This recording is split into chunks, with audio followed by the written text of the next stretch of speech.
With that, Mr. Chair, gusto ko pong matanong sa Department of Education. Kasi meron akong nababasang mga research din na ang sinasabi naman doon sa panahon na napakadali para sa mga kabataan na ma-access ang iba't ibang forms ng content, kasama dyan ang pwedeng hindi mga magagandang, for example, pagpapakita ng pag-express ng kanilang sexuality. Nandyan halimbawa yung pwedeng maging reference nila for their sexual activities or how they even interact, how they form relationships ay pornography, ganyan.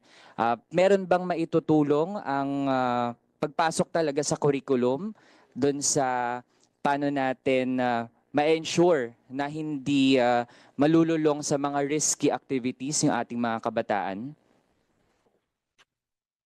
From the DepEd.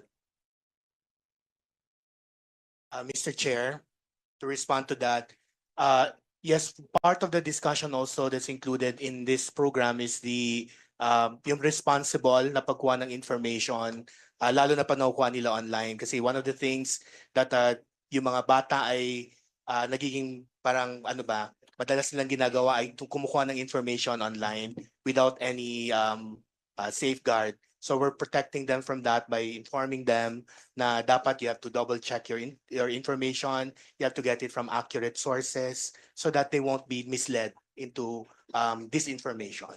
Honorable Noel, you still have the floor, but just to clarify, anong kinalaman ng CSE doon? You don't need CSE to be able to tell the learners. Sa JMRC lang yan, pwede nyo nang ituro yun eh. You don't have to term it as CSE. That's why we're mapping the competencies that we have. So why use the term CSE? Sino sa inyo ang talagang gustong ma-normalize ito?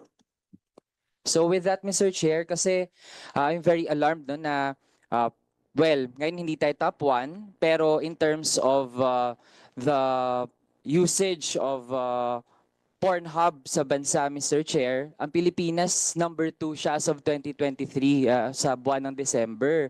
And as a youth representative, syempre naalarma tayo na kung ganito pala kalaganap ang paggamit ng pornography or pag-view ng ganong mga tipo ng content sa ating bansa, ay pwedeng maging paraan ito no, para ma-mislead yung ating mga kabataan sa paano yung tamang pakikipagrelasyon.